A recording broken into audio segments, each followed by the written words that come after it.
The speculation for what the story is about in The Legend of Zelda Tears of the Kingdom may have come to an end. Thanks to the final trailer for the game, it has revealed tons of information that tells us what to expect with the game's main plot. While the title of the game at first seemed like a mystery, Aonuma previously mentioned that when they reveal it, it would spoil the game. But up until this last trailer, no one was really certain on what it meant. The general guess was that Tears of the Kingdom just stood for the tears people shed for Hyrule Kingdom's destruction. But it seems that that wasn't it at all. The actual meaning is a bit more literal than that, as Tears of the Kingdom actually stands for the physical tears you help collect throughout the kingdom. And we can finally confirm this thanks to the recent trailer. As in this recent trailer, we don't only see Zelda holding one, but also Ganondorf, Sidon, Riju, Tulin, and what seems to be Hylia or an alternate version of Zelda.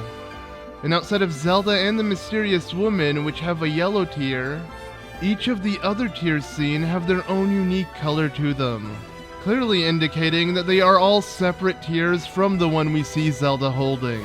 And if Zelda and the Mysterious Woman share the same tear as they are both yellow, with the fact that Zelda dresses up exactly like her must mean that there is some connection between them. So if that is the case and Zelda is given her yellow tear from this Mysterious Woman, that would then make a total of 5 different tears that we've seen throughout the trailer. Though if we look back at one of the hieroglyphs shown in one of the past trailers, we see a total of 7 tears surrounding a mysterious figure. So that would make 2 more tears that we haven't yet seen out of the total of the 7 tears. And if Zelda and Ganondorf already have one, we can only assume that Link will also get one as well. This would then distribute the other 4 to the 4 champion descendants of Hyrule. As we have already seen Riju, Sidon, and Tulin, who seems to be taking his father Tiba's place, all having their own. And of course the last one that's missing must be going to Yunobo. And while we don't see him in the trailer exactly, we do get a glimpse of someone holding a boulder breaker, which is a Goron weapon which belonged to Daruk, running alongside the other champion descendants in the final trailer. And with these being the same characters that had helped Link reach each Divine Beast in Breath of the Wild, from Sidon to Riju, and again Tulin who's replacing his father Tiba, we can only assume that this character wielding the Boulder Breaker is Yunobo, as he would be the last one missing from the 4 champion descendants we've seen. So this would make up all 7 tears that must be obtained throughout the game. And this concept of 7 sacred objects that all belong to a different region of Hyrule isn't new to the series. For example, it's similar to the 7 medallions Link had to collect from each sage throughout Ocarina of Time. So these tears may be the equivalent of that, as each of them belong to a different sage from a different region and usually a different race. Similar to how these tears seem to be distributed as well, each belonging to one of the kingdom's many different tribes. And with how we see Sidon and Tulin accompany Link in battle in this recent trailer, I assume that Link will be tagging along with each champion descendant to retrieve their tear. So this may be one of the main quest lines to get each of them their own tier respectively, which then may give them the abilities similar to what the 4 original champions had. So these tiers may unlock their true champion-like powers to help fulfill their role as Hyrule's new champions. And this would take the concept that Breath of the Wild gave us, with having these champion descendants only help you with reaching each Divine Beast to a whole new level. As before, they only got you to the dungeon itself before dipping, but now it seems that they will accompany Link throughout the entire journey of retrieving their tier. And if that is the case, I can't wait to explore each area with the champion descendant and have them aid Link on his quest. But outside of the 4 champion descendants and their quests, it also seems like the Triforce wielders will also have their own tier to collect.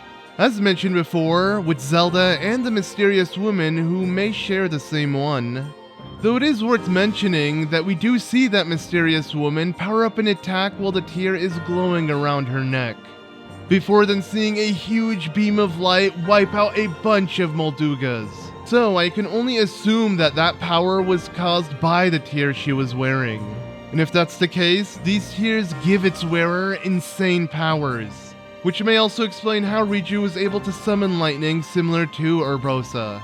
And I believe this will then give the other 3 champion descendants their own powers similar to the previous champions.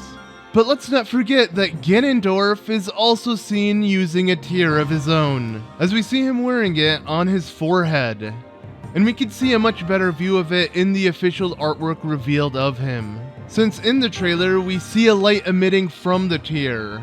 And with how powerful these tears may be, it definitely isn't a good sign for Hyrule that he's got one of his own. But here's a thought that's sorta out there.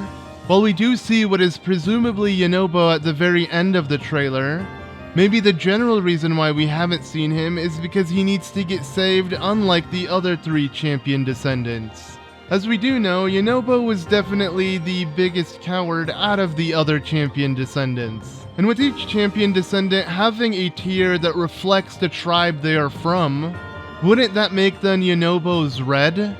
But that would then conflict with Ganondorf's tier that we see on him, as it's also red. So what if Ganondorf managed to take Yunobo's tier? And because of that, Yunobo was unable to help them out until much later on in the game, as the other tiers the champion descendants most likely get are from the bosses in their respective dungeons or quests. And what if Yunobo is completely left out of this because he was too much of a coward and let Ganondorf take his tier from him? Again, this is sort of a reach, but I'm trying to speculate on why we haven't seen Yunobo when we've seen the other 3 champion descendants within this trailer. Well, I guess we haven't seen Tiba either, but again, we've seen his son, so we know that he will fulfill his role. But what would be the reason behind Yunobo? Could it just be that he got a completely new redesign and they want to save that for the final game? Or could it be something much deeper, like him losing his tier to Ganondorf? And with how we've seen Tulin age a bit from Breath of the Wild, along with Riju getting a haircut and Sidon now wearing the Zora King's crown, it must mean a decent time has passed between this game and Breath of the Wild. So most likely Yunobo has also changed a bit from when we last seen him.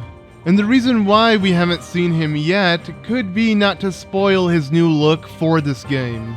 Though I definitely gotta give Tulin a ton of credit for replacing his dad when he's so young. I do hope Tiba is alright though, and he wasn't replaced by his son because something bad had happened to him. I guess we'll have to wait and see when the game's finally released. I personally think that I'm spot on with this, as Nintendo has given us enough proof with the last trailer. And I actually already speculated this months ago in my video covering the real meaning of Tears of the Kingdom. And it's only been further proven with everything mentioned in this video. So hopefully the way we will be collecting these tears is similar to how we did with other spiritual items in past Zelda games. That being through taking on dungeons, while having each champion descendant accompany us in the dungeon. And we've already seen a glimpse of that in the recent trailer with both Sidon and Tulin accompanying Link. But it makes me wonder how the other 3 tiers will be obtained, as we see Ganondorf have one, and I don't think he's gonna give that one up easily. And obviously Zelda gets one of her own, but I'm unsure how she obtains it from this mysterious woman.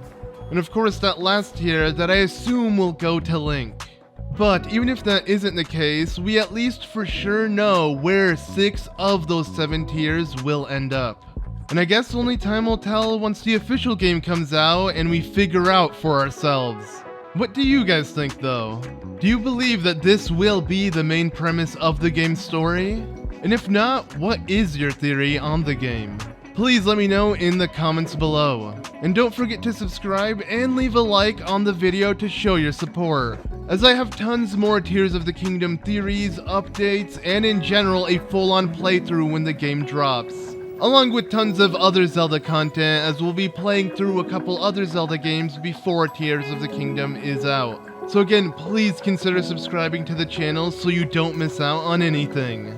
Though as always, thank you all so much for watching. I've been ZM, and I'll see you all in the next one.